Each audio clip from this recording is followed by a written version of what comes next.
Coucou les amis. Eh bien, même si on le chambrait sans arrêt sur sa petite taille, c'est un grand monsieur, un très grand monsieur des médias qui est parti. Je parlais évidemment de Philippe Bouvard, mon ami. Je dis mon ami parce que, au-delà de nos rendez-vous professionnels, on avait une très belle relation amicale avec Philippe. On se voyait de temps en temps, on rigolait bien sûr, mais on parlait aussi de choses profondes, philosophiques, vraiment sérieuses.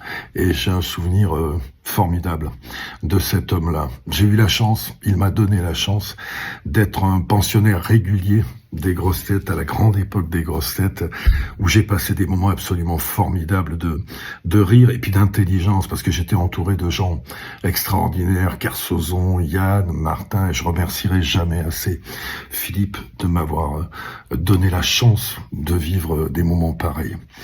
Alors, à l'époque où je faisais l'émission Sébastien C'est Fou, un jour j'avais décidé de lui consacrer une émission entière dans laquelle on lui avait fait plein de surprises, tous ses amis étaient venus, et à la fin, il y avait même une oraison funèbre fictive. Je voudrais pas vous passer ça. Je voudrais vous passer une séquence un petit peu particulière. Les hasards de la vie sont parfois difficiles à envisager. Il se trouve que dans cette émission, j'avais demandé à Tataillé, Michel de Genève, de nous accompagner tout au long de l'émission. Tataillé, Michel de Genève qui est parti il y a quelques semaines, et Philippe qui vient d'aller le rejoindre.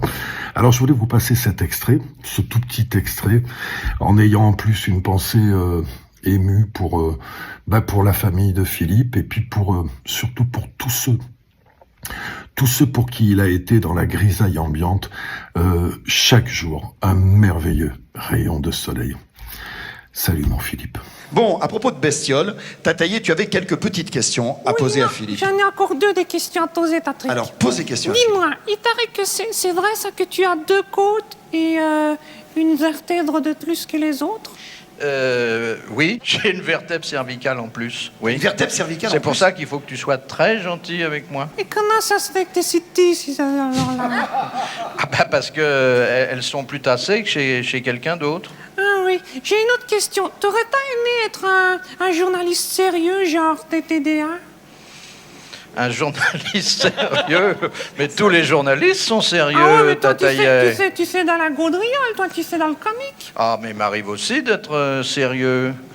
Quand, notamment, on me pose des questions sérieuses, comme toi. Mais c'est vrai que j'aurais aimé porter le poids du monde tous les soirs, entre 20h et 20h30, et quelquefois sur rendez-vous l'après-midi.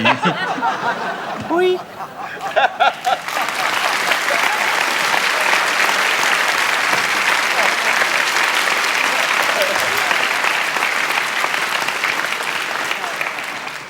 Ah ben c'est tout, j'en ai plus. Oh si, t'en as bien une petite dernière. Attends, j'ai regardé dans ma fiche.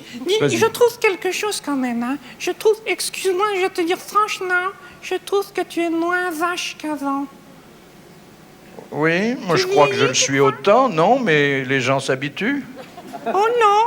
Avant, du temps de ton émission samedi soir, t'en étais vache dans un coup, hein. Ah oui, mais enfin, j'ai fini en 10 ans par me fâcher avec tout le monde. Alors, je me suis attends, aperçu vas-y. que si je voulais continuer à faire de la télévision, et pas tout seul, il fallait quand même que je mette un peu d'eau dans mon vitriol. Et puis, je suis pas un vrai méchant, je vais te le dire. Je disais ça parce que... D'ailleurs, la preuve que je suis pas un vrai méchant, Ouais. c'est que j'ai jamais dit du mal de quelqu'un sans avoir été payé pour ça. Ça, c'est vrai.